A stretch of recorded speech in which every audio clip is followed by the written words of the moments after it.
Yeah, my name is Jae Young Do. You can just call me Jay. And as a half of the first part of the keynote talk, I wanna introduce about the Soft Flash project. I'm living at MSR. So basically, I wanna give you some kind of little bit high level idea of the how I started this project and then what we are working on. And then Vladimir will describe the actual device which allows the in-situ processing and then some interesting application scenarios we are working together. So let me start with the cover story of The Economist published May 2017. So what do you think about the most valuable resource in the world? So a century ago, probably the answer was oil, but now these days, probably the answer should be data, which is the oil of the digital era. So whether you are going for a run or sitting in the traffic or even watching a TV, virtually every activity creates a digital trace, which is data, through your smartphones, smartwatches, or even cars connected to the internet. So some people estimate that in near future, a self-driving car will generate like a huge amount of data at the 100 gigabytes per second. So simply, data is everywhere and the volume is increasing. And what can you do with such a huge volume of data? Value. We can extract values from data, such like we can predict when a customer is going to buy something or when a person will be at a risk of disease. Such kind of predictions can be possible by extracting values from data by using some advanced technologies like big data analysis or artificial intelligence like deep learning. So to me, the very natural question is not only storing such a huge volume of data on these storage devices, but also how can you process them efficiently and then effectively extract the values from such huge volumes of data. So which means, to me, it is obvious that we need some kind of infrastructure for the volume of data and also for the velocity of the data. So to get some better understanding of the current situation, let's look at the one flash storage server we can find in the Open Compute project. So Open Compute project is an organization that shares the designs of the many data center components among companies, including Microsoft and other big companies. So here, to store large volumes of data, definitely we need many flash SSDs like that. And usually some flash SSDs are grouped together, and they are connected to the PCI switches. And then those PCI switches are also grouped together and connected to the host machine, where some computing resources like a DRAM and CPU exist. Of course, we can think about building a specialized server where the flash SSDs are directly attached to the host machine, but obviously that is kind of expensive than this commodity architecture we can easily find in the current data centers. So in this talk, we'll focus on the commodity server architecture. In this architecture, if you want to store more data, then it's easy. You can scale up by adding more storage devices.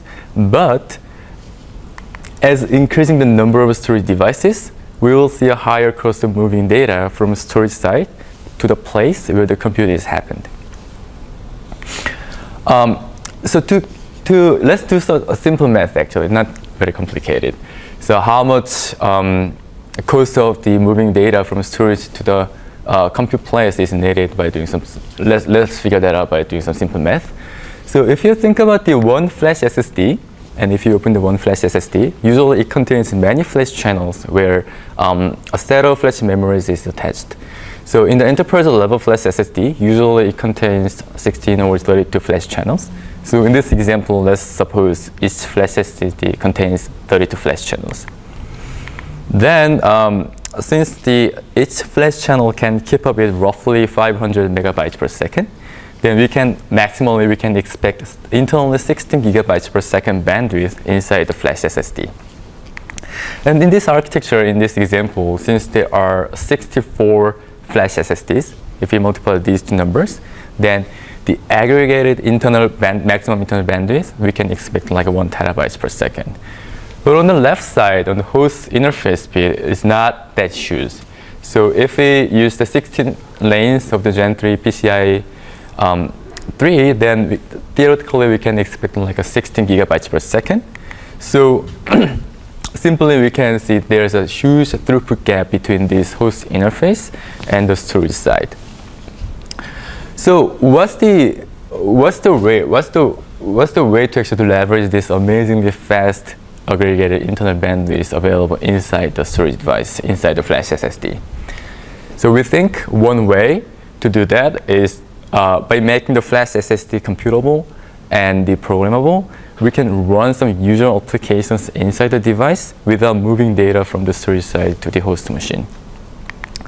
So actually in data center, many components are programmable, and I think the software-defined control and management is an inevitable trend.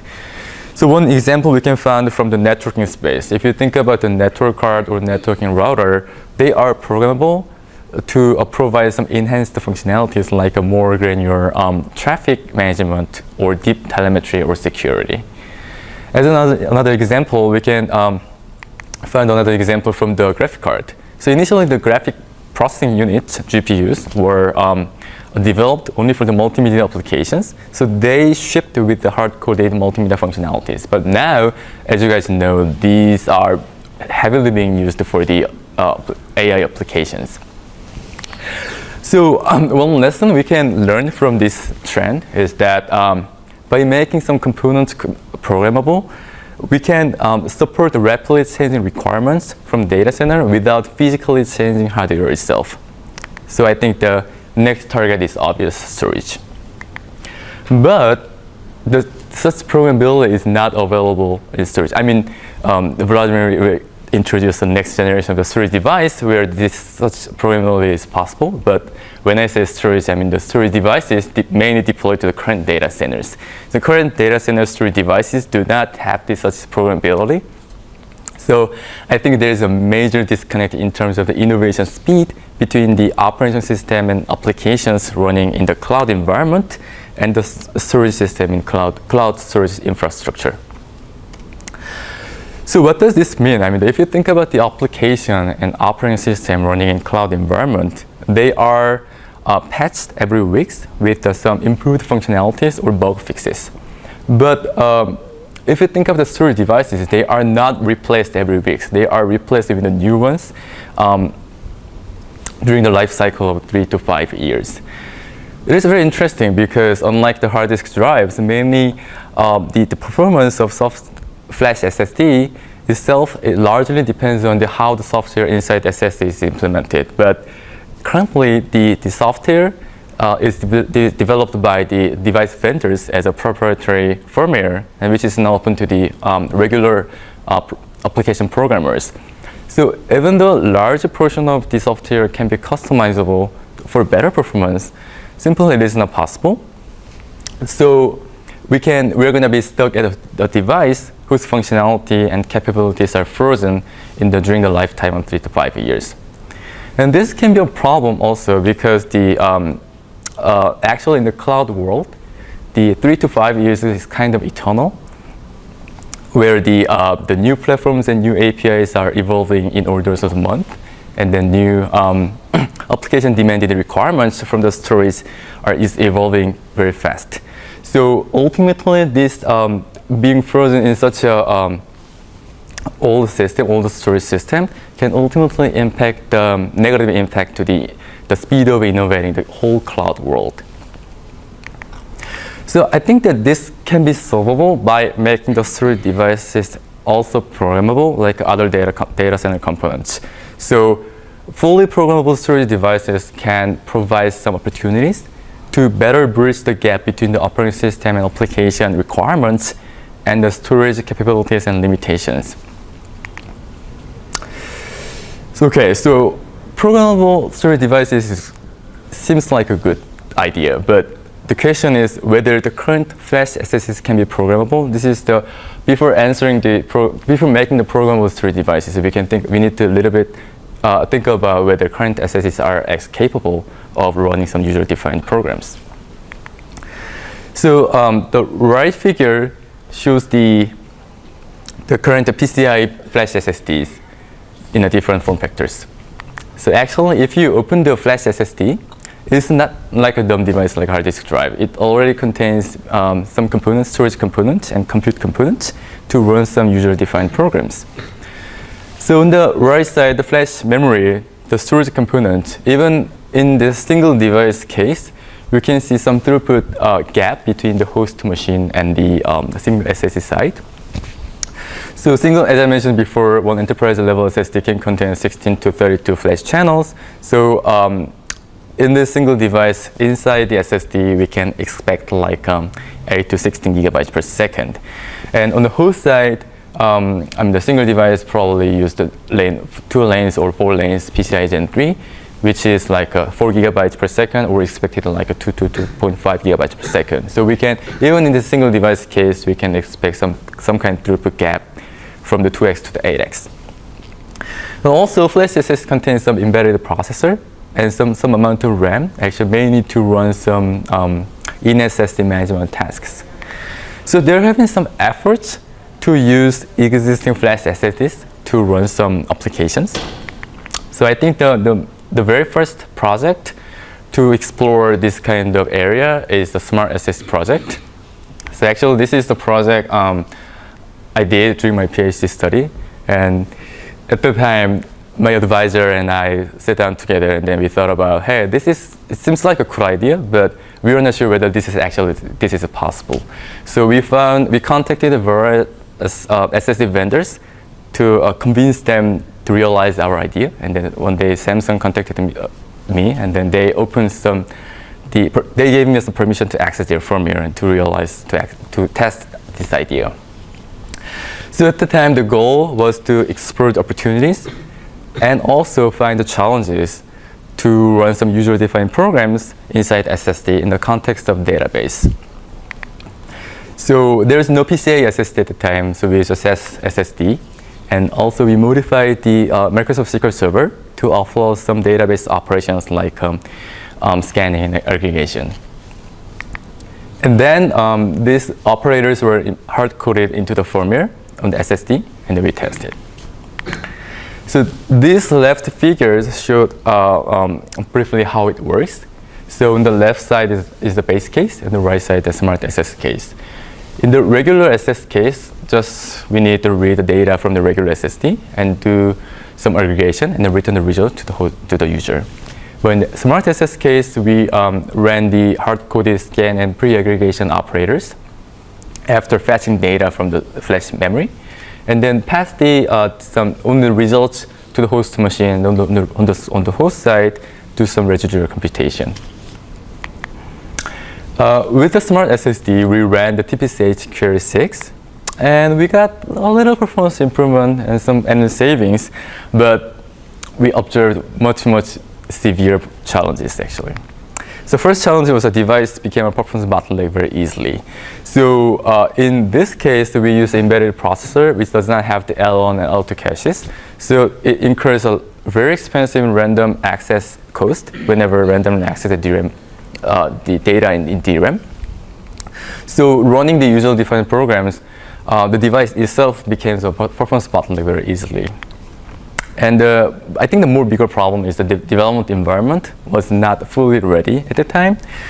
So the reason why we compiled our hard-coded operators into the firmware of the SSD was because that's the only way to actually run the user-defined some kind of operators with the inside the SSD.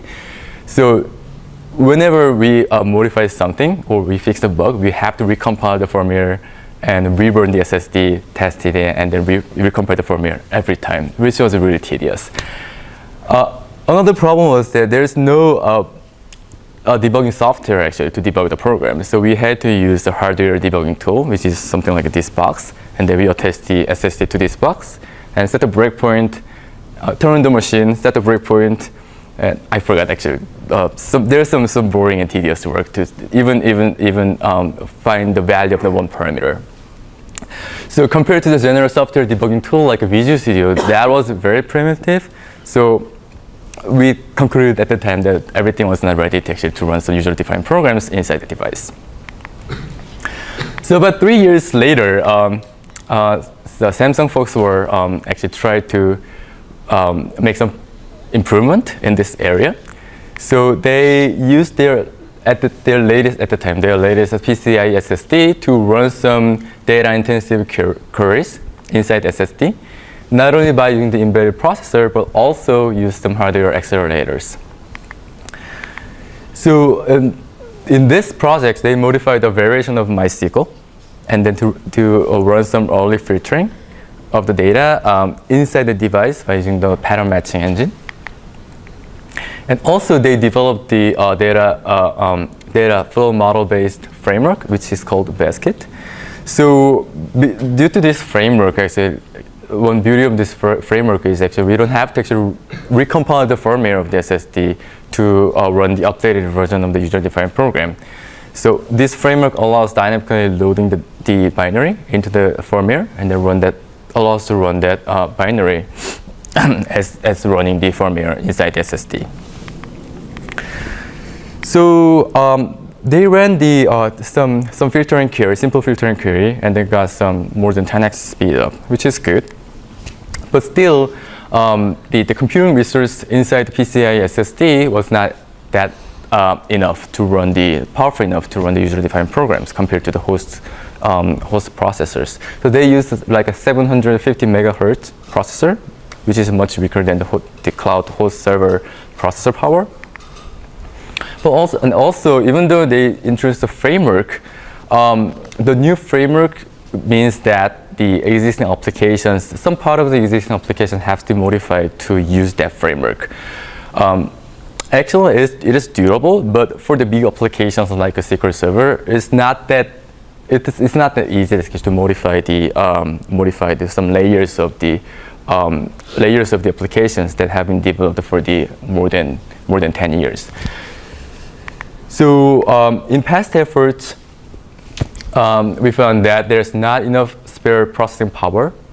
Actually, this is obvious to me because for the packaged SSD, there's no need to add more power to run the user-defined programs. The processing power that is enough to run the SSD management task, that's enough.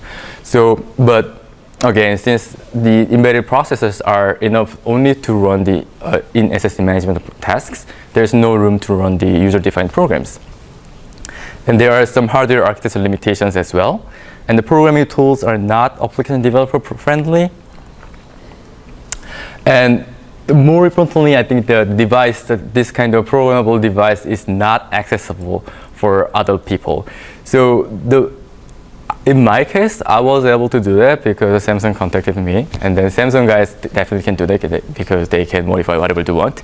But other researchers, it's not that easy to access to get some prototype device to test some ideas.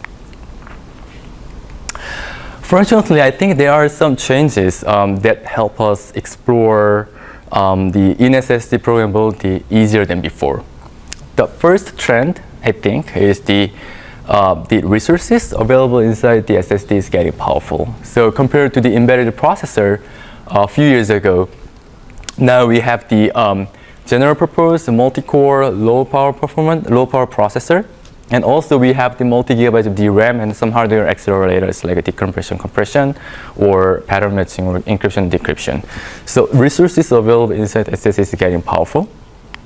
And another trend I think, which is important, is we are moving toward to use the server-like operating system, which is something like a Linux, compared to the proprietary firmware level operating system. So I think the second trend is really important because by using the server-like operating system, the application developers do not have to spend their tremendous hours to get familiar with the embedded processing, embedded development environment. They can keep focusing on what they are working on right now by reusing the existing libraries, tools, and expertise. So these two trends actually enables us to revisit this programmable SSD project. And these are the basis of the Soft Flash project. So the goal of the Soft Flash project is to embrace the Flash SSDs as a first-class programmable platform in the cloud data center. So we want to add some custom capabilities to storage over time. And we want to better bridge the gap between the application requirements and the Flash media capabilities and limitations. We have to innovate everything at the cloud speed. So eventually, we want to provide some hardware prototype software framework, which includes the SDK and the application scenarios. But now we are focusing on the application scenarios by using the hardware prototype developed by manufactured by NGD systems or other groups. So now let me introduce some of the value propositions we can think in the application scenario. So the first application scenario is the near data processing, which is obvious. That's just moving compute closer to data. So if you think about the big data analysis, the need to analyze big data is imposing a shift from compute-centric model to the data-centric model. In this model, the application performance is not driven by the cost of arithmetic instructions, but it is mainly driven by the cost of moving data from the storage to the host machine, where the compute is happened. So by running something inside the device, not only we can leverage the fast inside bandwidth, but also we can expect like a low latency to the flash medium because we can avoid override the kernel stacks or I/O stacks, which increase the I/O latency. So in the later slides, I'm gonna introduce some preliminary result. So let me skip this application scenario for a moment. In the second application type we can do with the programmable SSD is we can make a Xio flexible storage device. So let's suppose we have a new feature which we want to add into the SSD. What we have to do is, as a software guy, is we have to persuade the standardization bodies and then some device vendors to convince them why this is kind of a cool feature, a new feature that has to be included in the device. Then we have to wait until they get convinced, and then they implement this new feature into their new generation of the hardware. Obviously, this kind of it takes some time. So if the SSD itself is fully programmable, then instead of waiting for them to implement new feature, we can implement some new feature inside the device, and then we can expand the interface beyond the block interface. So as an example, let's think about the streamer or flash. So let me briefly explain what this is and then what happens in Microsoft scenario. So let's suppose data is coming from two data streams to the regular SSD, and then the bottom side we have the two flash blocks, and each flash block contains 8 flash pages. In regular SSD, there is no way to distinguish whether the data is coming from stream 1 or stream 2. So in the SS side, all the data are going to be mixed together. So block A contains some data from data stream 1 and some data from the stream 2. So now let's suppose we want to delete all the data belonging to the data stream 1. Then as shown here, we're going to have some holes in the block A and then 2 holes in the block B. And if we want to reuse the block A, then first we have to copy the valid pages, 2 valid pages to the erased block, and then we're going to erase the whole block A. A better approach would be if the device were able to actually distinguish the data streams, and if the data streams were tagged with the stream ID, then SSD will gather the data from the stream 1 to the block A, and they gather data from stream 2 to block B. Then if all the data belonging to data stream 1 gets deleted, then there's no need to actually move the data from A to another valid, the erased block. We can just erase the whole block A. So this kind of stream-aware feature, Microsoft Cloud guys actually wanted to this feature like 4 to 5 years ago. But very recently, this has been standardized. But that does not mean actually we can leverage this feature right away. We might have to actually wait another year to make a purchase plan to buy devices supporting this kind of feature. And also we might need to wait a couple more years for the application guys to modify the application to use this feature. So I think the fully programmability will allow the innovate the APIs and the new features at the cloud speed without waiting for any other third parties. Another example I'm working on right now is a key value SSD. So these days they are in the market. There are many log structured key value stores that is optimized for the use of the flash SSDs, for example, the RocksDB. So in this kind of key value store, they use the log structuring mechanism to avoid random writes and simply just append the new versions of the page at the end of the log. But since it is the pages are getting appended, definitely the cleaning process is needed to reclaim the first the head of the log, and the mapping tables also needs to be periodically checkpointed. So if the crash happens, the contents of the mapping table has to be reloaded to use the data persisted on the storage device. But in modern SSDs with their FTLs already have some kind of log-structured implementations inside the device.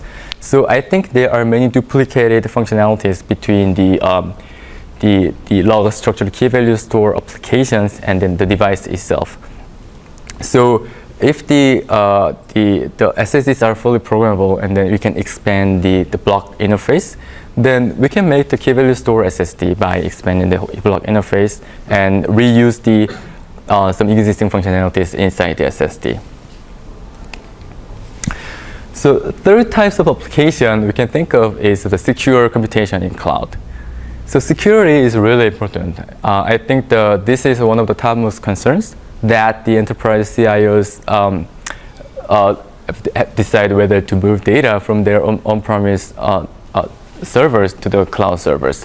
So I think the good secure in cloud is not an improvement feature. It's kind of essential and the basic functionalities that is really required for the future data cloud model and for the success in the industry. So to realize this the good secure in cloud world, currently the data has to be encrypted and stored on the storage device, but there is only a limited number of operations that can be directly performed on the encrypted data. So to perform some computations, the encrypted data first has to be loaded from the storage device to host machine, and then decrypted over there, and then do some computation. But decrypting the encrypted data at the host side means that at least temporarily, some clear text has to be present at various portions of the data center, which is vulnerable to the security attack. So I think that one better approach could be instead of the encrypting data at the host side, just put the data inside the device and do some encryption inside the device by using some hardware encryption hardware accelerator. Then when the computation is needed, instead of loading the encrypted data to the host machine and decrypt over there, just do decrypt the data inside the device by using the hardware accelerator and do the computation and only send the results to the host machine. In this way, we can make the SSD as a trusted domain for secure computation and without leaving the clear text outside of the device. So, so far we have briefly visited some 3 value propositions that can be realized with the help of the programmable SSDs, the moving compute closed data, and agile flexible storage, and secure computation. So now let's a little bit more focus on the near data processing. So again, the big data analysis, the overall performance of the big data analysis is not driven by the actually the cost of moving data from the storage to the host machine. So in this big data analysis, we try to use a program SSD to run some database operations again, but with the much powerful ARM processors and some hardware accelerators. So one of the beauty of using the program SSD and running some applications inside SSD compared to host machine is the SSD components are much energy efficient. So we might be able to actually, instead of running the application on the host side by using some expensive energy cost, we might be able to actually build a more balanced server, which reduces the total cost of ownership by using some energy efficient components inside the device. So here's a brief description of the scenario. We have the storage cluster, and we have a compute cluster over there, and its cluster has the node. And for the basic operation, we first fetch the compressed data from the storage cluster. Usually, to save the storage space, data has to be compressed before being stored on the storage device. So we loaded the compressed data from the storage device, storage cluster, and the decompressed data on the compute side, and then decode the data as well, and then do some required computations. If we have the programmable SSDs, then BC and the parts of the D can be offloaded to the storage device. We can use a decompression engine also instead of the ARM processor to decompress the data, and decode, and do some computation, partial computation, and then residual computation is done by the compute cluster. So we modify the Hive to get some preliminary number to see how much performance we can get by using this prototype device.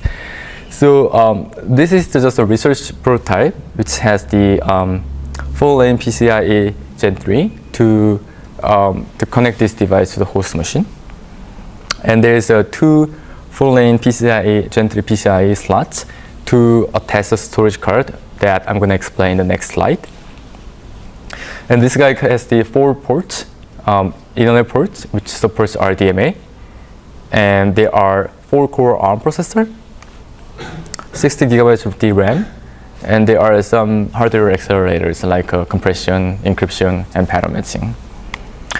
And there are 2 different types of the storage boards. One is a DIMM type, and the other was M.2 adapter.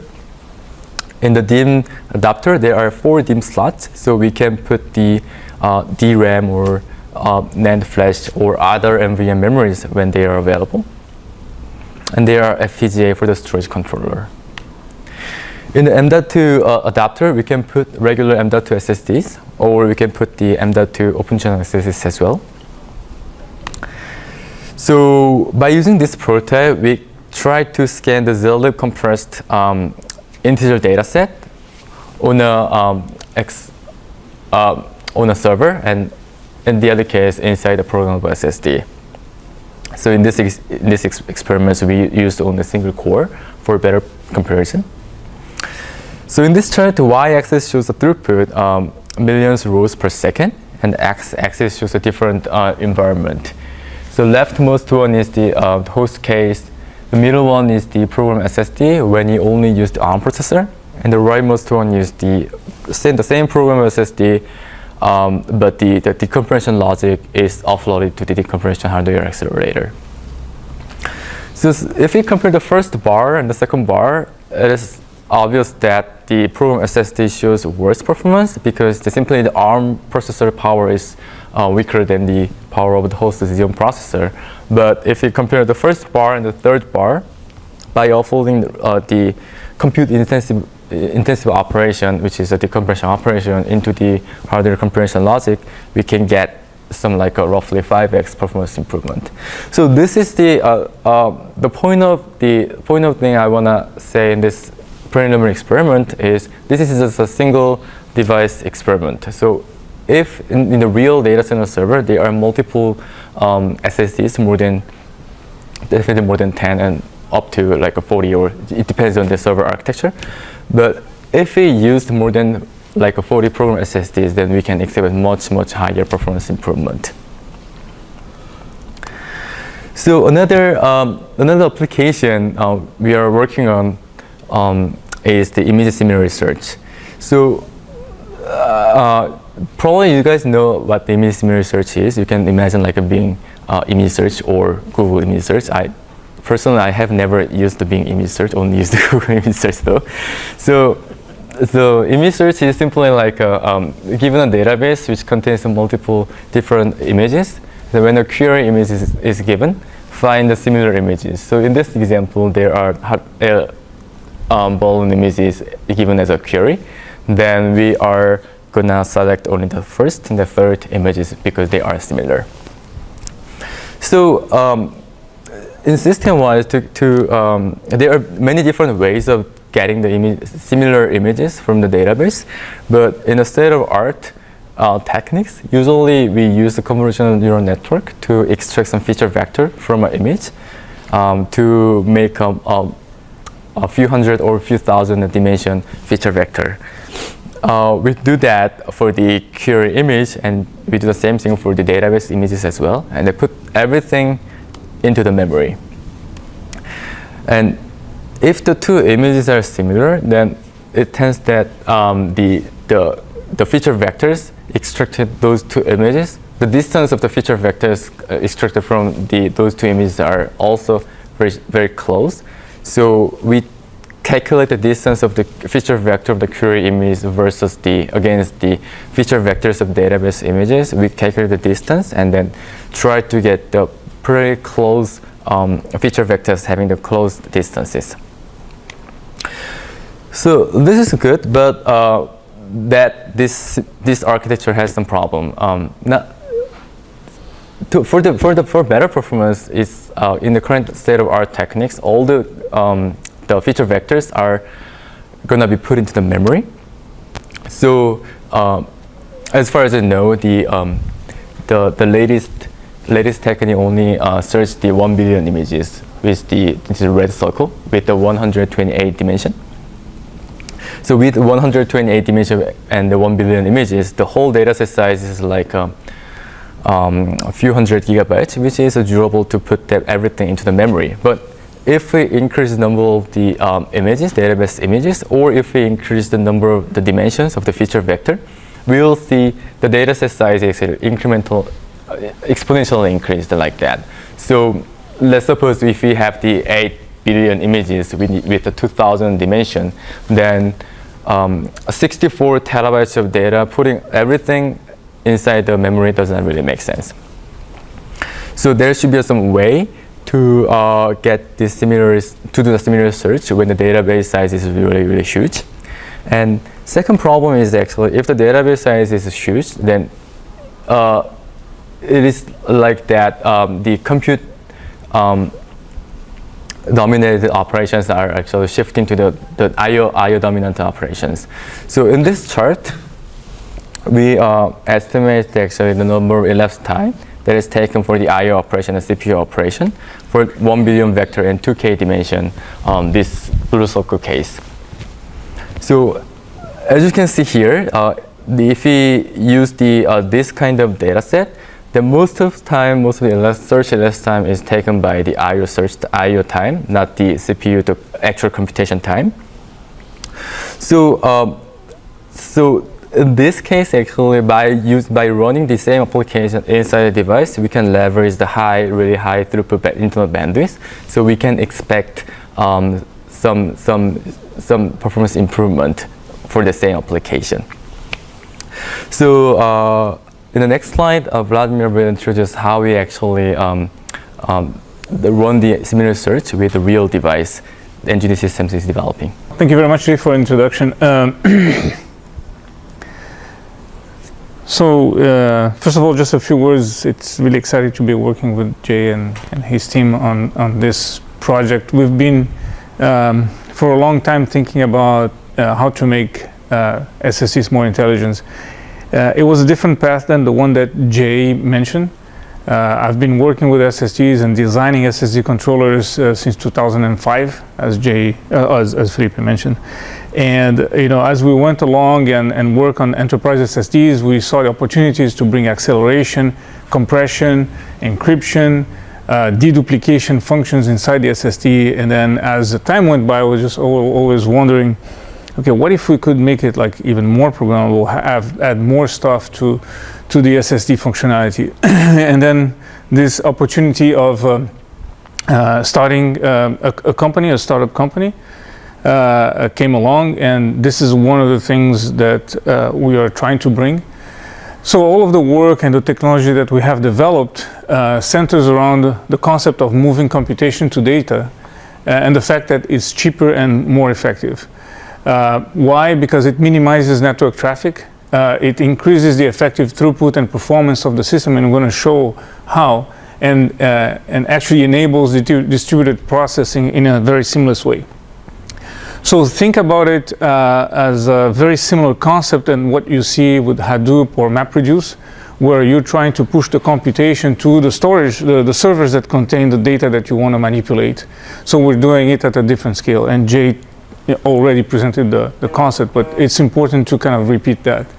So this is especially effective for big data and big data analytics, where you're dealing with very large sets of unstructured or semi-structured data. The traditional approach of using high-performance servers coupled with network storage SAN and NAS boxes ends up being a factor that limits the networking bottlenecks end up limiting your performance. So just a few words about our company's vision and value proposition. It's not any form of propaganda, but I just wanted to say that in terms of vision, we want to create a paradigm shift by bringing computation to storage. And our value proposition comes with delivering a storage device that is power efficient, and we measure this as in watts per terabytes, which is a different metric that's starting to get traction in the industry, and people realizing that this is very important. Lower cost, and by bringing intelligence to the storage, and we do it in this case with a technology that we call in-situ processing. So the concept is the same. We have our own implementation of computational storage. There are other people working in the field, and I think we want to present another paper that talks about some of these implementations. So just in a few words, just to set the context, how does this work? So you just imagine, this is a very simple picture depicting a typical CPU with one or more host processors, their associated memory, and one or more storage devices. In this case, we're showing SSDs, right? And the flash media is the one that is used to store the data that you're going to manipulate. So the first thing is a very important task is to move the data and perform a write, where you store the data. So in frameworks like Hadoop, for example, there's an initial phase where you push all the data, right, and you populate everything. So you move from, let's say, from a data lake to a Hadoop cluster. This is a very important phase. Then once you want to process that data, examine it, mine it, whatever you want to do, what you need to do is read this data from the storage device into the memory of the CPU, and then perform computation. And since we're talking very, very large data sets, you can imagine that this has to be done many times, because the data sets do not fit in DRAM, right? So that's a very simple picture, right? And once you're done, you obtain results, and those results can be used in the next layer of software application, your application. So just think for now that we have a magic box inside our SSD that's called an in-situ processing box, right? So you will be able to perform some sort of computation inside the drive. So that's how we started. So you do the same thing, you have to store your data. Then when you want to perform your computation, you read from the flash media and use the in-situ processing magic box multiple times until you're done with your computation. So just for now, just think very simple operation like a search, right? It will be much more efficient to perform the search locally and then just to provide the results out. So you start with a vast amount of data and you provide maybe a number. I found this pattern n times, right? So you go from terabytes to a byte. So this is the kind of stuff that makes sense. We can do more complex stuff as well. So once you get the result, you just propagate that result out. There's many mechanisms for that. I don't want to get into the details right now, but I'm going to talk about it. And then this result can be available at a higher level in other layers of the application. So this computation requires lower power consumption. I'm not moving data around, and that's a huge component of the power consumption. And then can be performed very efficiently because, again, I do not move data. I can do this in all the storage devices that I have. I'm just showing one. I could have, as Jay mentioned, up to 64 SSDs in the more modern platforms that are being presented at OCP. So you can imagine the power of performing this kind of operation in parallel, right, with 64 SSDs. So just to recap, the same slide that Jay presented, slightly modified, I just wanted to highlight because it's very important. Again, there is an enormous media to compute bandwidth mismatch, right? I used the same number. We've done some computations with different numbers that even show sometimes higher media to compute bandwidth mismatch, but we're around 2 orders of magnitude. This is unbearable. So the concept, just again, is instead of computing only here, let's find in a complex application what can be processed at the storage device. And the idea is not to say, okay, I can do better with my in-situ processing in my SSD. The idea is to augment the processing power, the energy efficiencies of the whole system. Not one against the other, but one plus the other. So,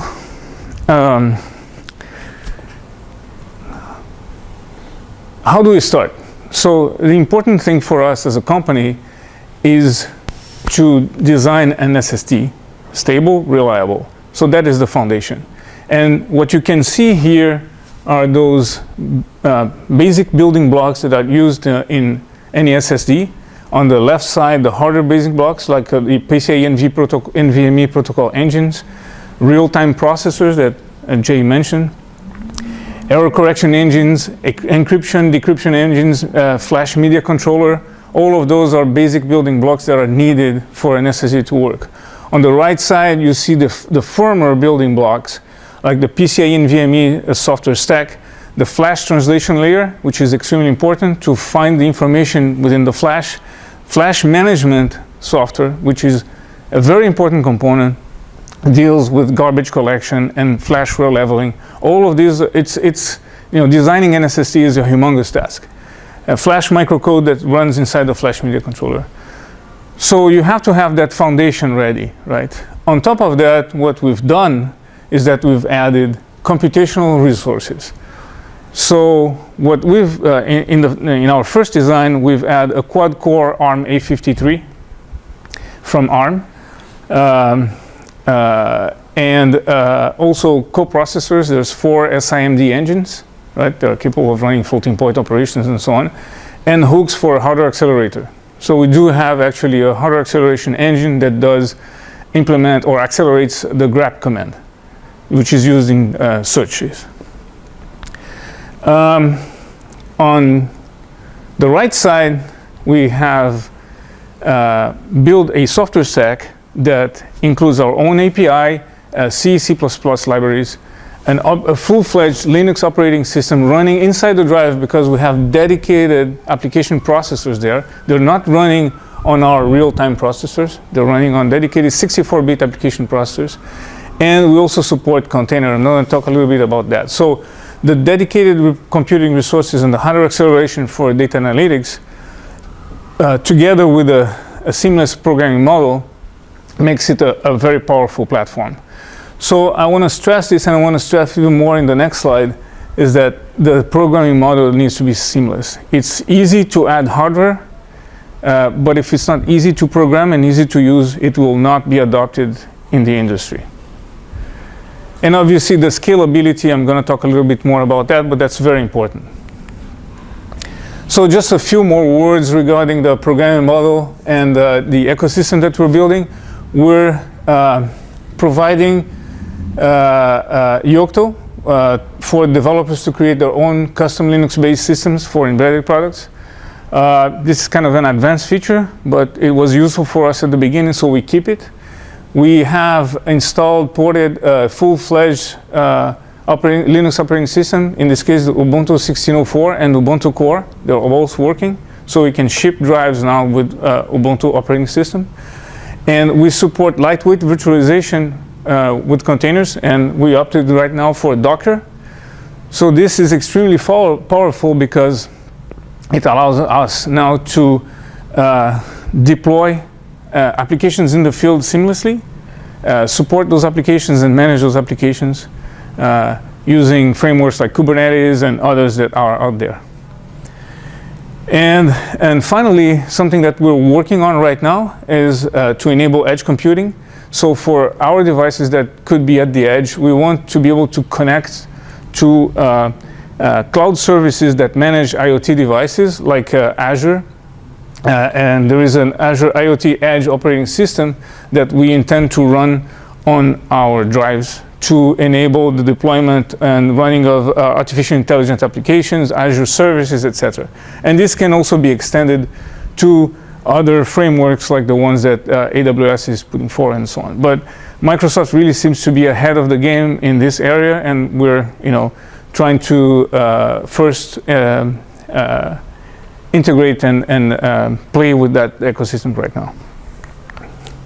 So on the image similarity search, the work that we've been performing with Microsoft Research, and thanks Jay for all the support. So we've chosen the Facebook AI similarity search application because it's open source.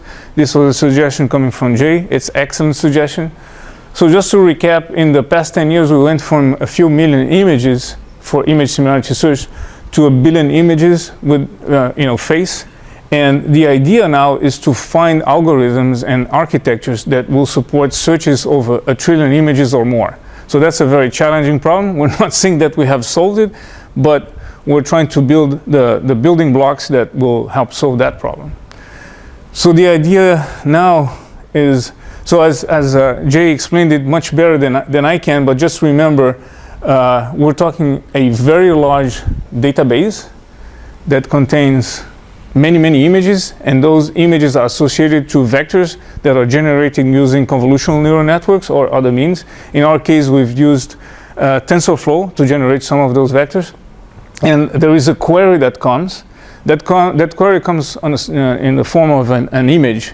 That image needs to be converted to a vector, and then come all the algorithms and the hardware architecture to support the search for the nearest neighbors, right? And when you find the nearest neighbors, then there's other layers of application that can use that information to make some inference about the data, the image that you provided, right? So just a few words. So so just remember there's an indexing process and the search process, and we're going to be focusing on the search process because that's what we decided to implement in the smart SSDs that we have used to create the system. So traditionally you would see a system where you have like a relatively powerful CPU that uses several hard disk drives or even SSDs, normal SSDs, and all the data, the images, the metadata, the vectors are all stored here, and you perform your image similarity search, or you execute a image similarity search here in the CPU. So what we've done, the experiment that we ran, is that we replaced those storage devices by ultra-high capacity SSDs that do contain a processing subsystem, as I mentioned, ARM Cortex A53, running at 1.5 gigahertz, and 4 core of those, together with SIMD engines, right? Those SIMD engines that come with the ARM, they're called Neon processors.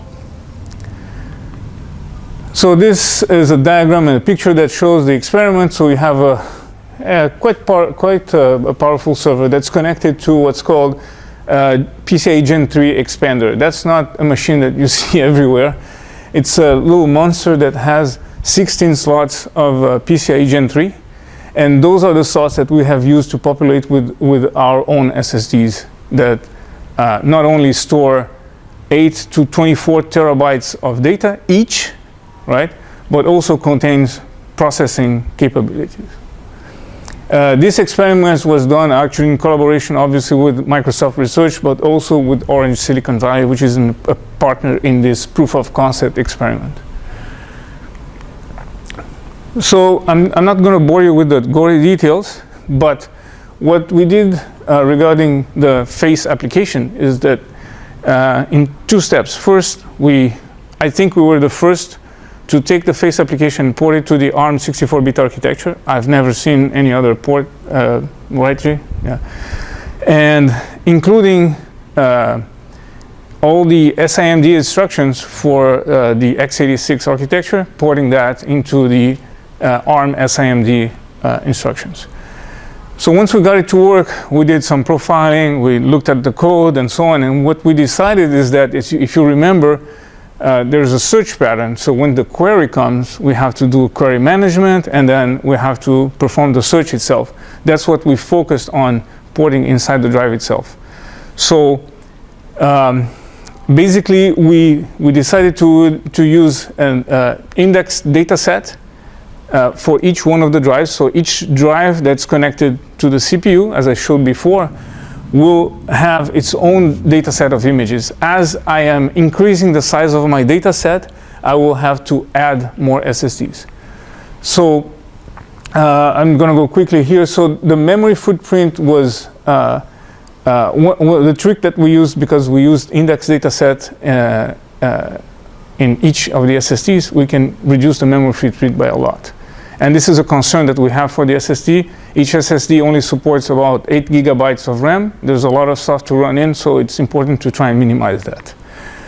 But this is the way we scale. As we need more to increase the size of the data set, we keep adding SSDs. But as we add SSD, we add processing power. It's simple, right? There's no magic there, but that's how the scaling goes. And that's exactly the trend that we see in the hyperscale data centers, is that how storage is scaling by adding storage devices, and so we take advantage of that. Okay, so if we were not using the trick of the index data set, we would need more and more and more memory. And there's another effort that we're working in parallel to solve that problem. So right now for those experiments, because we're using index data set, we can reduce the memory footprint, but Jay is working on a very smart algorithm to solve that problem in another way. And maybe there's going to be other papers coming down the pipe on that. So the first thing is that, okay, are we really augmenting the system performance? So one of the experiments that we ran was, okay, let's run with the host only, and then the host with one in-situ SSD. And what happens, right? So what we noticed initially is the host busy time goes down very quickly. So we get 40% reduction in the host busy time, which is very interesting, by splitting the data set. So half of the, in the host-only situation, we have all the images being processed by the host. In the host plus in situ, we kind of split into, and we see that. So this was an encouraging result. And then we said, okay, what about the search time? So in this example where we actually ran with 14 drives and we extrapolated for 16, but the data, actually we also ran for 15 later, before I finished this paper. But if we take a look at the search time in the very beginning of this curve, I've and zoomed in a little bit, you can see that the host performs the search much faster than in situ SSD, right? For a smaller data set. As the data set size increases, I keep having to add more SSDs. So I double my data set, I add another SSD, and then I add another SSD. At some point, the host takes, by itself, takes about the same time than the in-situ SSD. From that point on, what we measure is that an exponential increase in the search time, right? And from that point on, it becomes more interesting to use in-situ SSD in terms of search time. So when we get to 16, there is an 80x improvement in search time, because the search time is still constant. Everything runs in parallel in all the SSDs. So if you can scale this way, you can actually obtain a very large increase in performance for very large data sets. For smaller data sets, it doesn't make sense at all. So obviously, there's still a lot of work to do from the algorithm point of view, from the hardware point of view. Our SSD needs to run faster and so on, but this is a very encouraging result going forward. So this is just a snapshot of the results that we get. We have a little web interface where we can upload pictures for the query, and then we let it run on the drives. So in this case here, we uploaded a picture that was in the data set. So unfortunately, it's hard to see, but the distance is 0. So it found the perfect match, right? And then it found the closest neighbors, and you can put as many as you want, right? And you keep searching. In that case here, well, this is not, you see, this is not a perfect match. There's a distance here, so the cat that we uploaded, there's no match inside the data set, but it finds the closest one. But the interesting thing with similarity search is that you can find a cat like this in the corner of an image, and we'll still find it. And we actually have, I should have shown this one, an image where there is a person, the face of a person, and then just a ear and a part of the eye, and still finds the cat. And obviously the distance is longer, but it still can find. So, yes? May I ask if you have trained your own network or used any pre-trained network for this research? So, you want to answer that? So, have you used VGG or ResNet50 pre-trained and just, I would say, learned or something like that? So domain specifically, or you have developed your own CNN? So no, we didn't develop our own CNN. We just used the instruction tree for the CNN model. So CNN model is not our interest. We can use technically we can use any CNN model. Yeah. It works, but after you strengthen the feature factors, that's the question we have. Okay. Yeah. All right. Right. So the question is a search. Because once you've trained, it takes a long time, it's difficult, but then after that, that's where a lot of work starts. So one of the experiments, we use TensorFlow, right? And we actually, and it's not part of that presentation, but we actually managed to run TensorFlow inside the drive itself, which was pretty cool. So when the query comes, you can actually generate the vector inside the drive instead of in the host. It's just an experiment that we ran. So I just wanted to spend a few more minutes talking about what we are,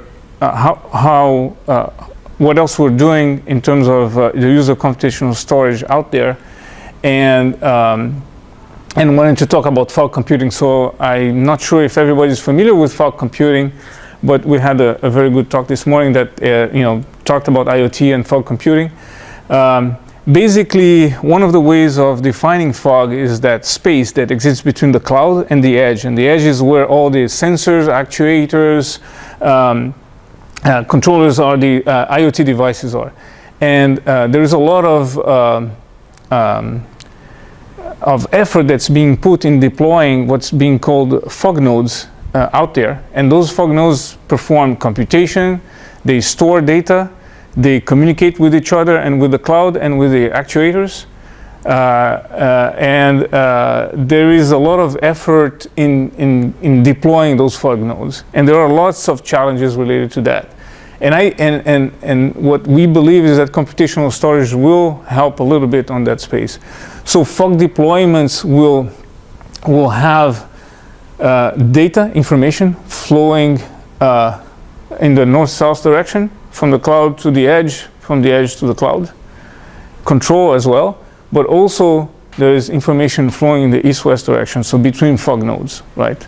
So in the right side, you see this is coming from the Open Fog Consortium. We are a member of Open Fog Consortium.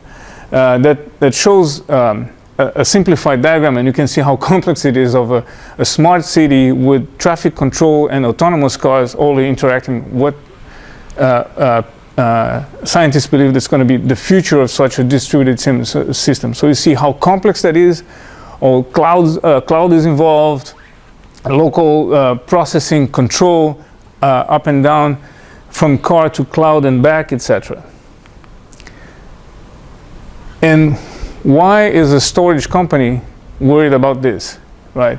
This is a slide from Intel, and they have been predicting that each autonomous car will generate at least 4 terabytes of data per day, each day.